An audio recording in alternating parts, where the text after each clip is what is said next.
Hormuz প্রণালী দিয়ে চলাচলকারী বাণিজ্যিক জাহাজের জন্য একটি সাময়িক ট্রানজিট কাঠামো ঘোষণা করেছে ইরান। এই নতুন ব্যবস্থার আওতায় নৌ পরিবহন পরিচালনাকারীদের পার্সিয়ান গালফ স্ট্রেইট অথরিটির কাছে যাতায়াতের জন্য আবেদন জমা দিতে হবে। তবে প্রথম ৬০ দিনের জন্য কোনো প্রকার ফি বা শুল্ক নেওয়া হবে না। এই সময়ের যাবতীয় খরচ বহন করবে ইরান সরকার।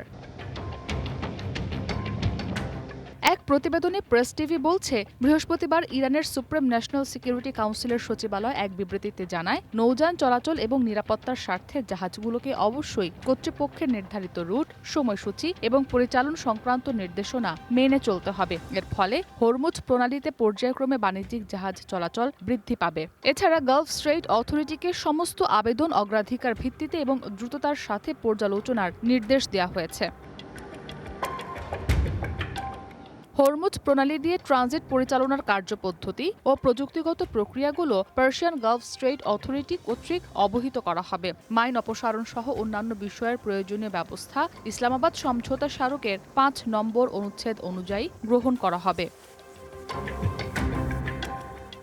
এদিকে সমঝোতার শর্ত অনুযায়ী ইরানের বন্দরগুলো থেকে অবরোধ উঠিয়ে নিয়েছে আমেরিকা। বৃহস্পতিবার থেকে এই সমঝোতার জন্য প্রয়োজনীয় কার্যক্রম শুরু হয়েছে।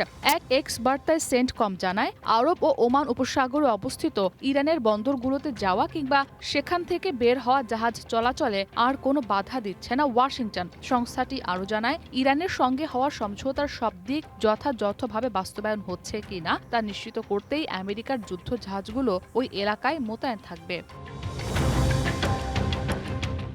ইসরাত মুক্তি, ওয়ান ইন্টারন্যাশনাল ডেস্ক।